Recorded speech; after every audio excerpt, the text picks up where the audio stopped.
Shalom to each of you here on the YouTube or on the blog or on Bob's Your Uncle podcast. This is day 2 of Holy Week. This is a significant day in the last week as we know it for Yeshua as he walked there in Jerusalem. Now, yesterday we remembered that he was back in Bethany, just across the valley by the Mount of Olives, at the home of Eliezer, his friend. Now, the second day, Monday, which is, we're recording it on as if we're here on Monday in Jerusalem. And on that day, we have one of the most significant actions ever in the life of a prophet. Yeshua, this is recorded in all 4 Gospels, cleanses the temple. Now, it's recorded early in the Gospel of John, chapter 2, and it's recorded in Matthew 21, Mark 11, and Luke 19. So there's some variation there on the, if you will, the chronology of it. But let me see if I can read it for you. From the John account, it says here, chapter 2, the Passover of the Jews was near, and Yeshua went up to Jerusalem. And he found in the temple those who were selling oxen and sheep and doves, and the money changers seated at their tables. And he made a scourge of cords and drove them all out of the temple with the sheep and the oxen. And he poured out the coins of the money changers and overturned their tables. And to those who were selling the doves, he said, "Take these things away. Stop making my Father's house a place of business." His disciples remembered that it was written, "Zeal for your house will consume me." That's it. That's the episode, the most significant. Now, whether he did it twice, as some suggest, once early as the John account and once later, I'm not so convinced. I think it makes sense that it only happened once. But there are some serious points here that we have to consider. One, we are in Passover right now. This is day 2 of Passover. It started Saturday night, so this is perfect. The Jews' Passover was near, so we're right on the same season. And Yeshua went up to Jerusalem. Okay, that's what you do. Jerusalem is at the top of the hill, so everybody ascends to get there. And he found in the temple those who were selling oxen, sheep, doves, and money changers. Now, was there something natively wrong with selling of product in the court or in the area? That's what some people argue. But listen to this quote from the prophet Jeremiah. "Behold, you trust in lying words that cannot profit. Will you steal, murder, commit adultery, swear falsely, burn incense to Baal, and walk after other gods whom you do not know, and then come and stand before me in this house, which is called by my name, and say, 'We're delivered to do all these abominations'? Has this house, which is called by my name, become a den of thieves in your eyes? Behold, I, even I, have seen it, says the Lord." Well, this section from Jeremiah makes it clear that God's honor is in God's house. The name of a thing is identifying with, like the Guggenheim Museum or some famous museum, J. Paul Getty's house, or the Vanderbilt Mansion. Whatever the name of the family is, Monticello by Jefferson, if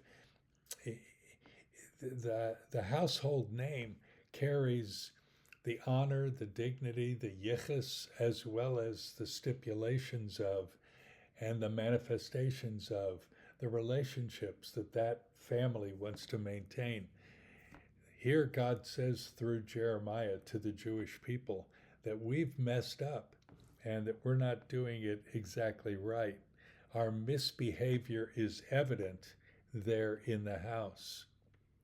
Now, listen to this one from the prophet Isaiah in his declaration about this perhaps same idea. In chapter 56 of Isaiah, we read, "The foreigners who join themselves to the Lord to minister to him and to love the name of the Lord, to be his servants, everyone who keeps from profaning the Sabbath and holds fast my covenant, even those I will bring to my holy mountain, and I'll make them joyful in my house of prayer. Their burnt offerings and their sacrifices will be acceptable on my altar, for my house will be called a house of prayer for all the peoples." Now, I've heard it said, I think I've said it myself, that one of the things that God was really upset about and had Yeshua flip those tables over was that they were setting up these booths, these selling stations in the court of the Gentiles. Mind you, back in temple days, there were all kinds of sections in the Holy Temple. There's the three major ones that many believers will know about. That is the outer court, the holy place, and then the Holy of Holies. Okay, that makes sense. But there was also outside the outer court, or in subsections of it, there's the court of the men and the court of the women. You see that approximated in these days at the Western Wall in Jerusalem, where men and women are divided. But there was also a court of the Gentiles, where people who were Gentile, not Jewish, and who wanted to learn about the Jewish religion and the Jewish God were welcome. And in fact, Isaiah seems to hint at that. My house will be a house of prayer for all peoples. God wanted to use our Jewish people as witnesses for him to the nations. And some say, and I have often said, that one of the reasons Yeshua flipped those tables over is that they were set up in the court of the Gentiles, thus preventing Gentiles from coming and hearing and believing and joining with the people of God in worshiping of God. I think those verses in Jeremiah and Isaiah seriously talk about that.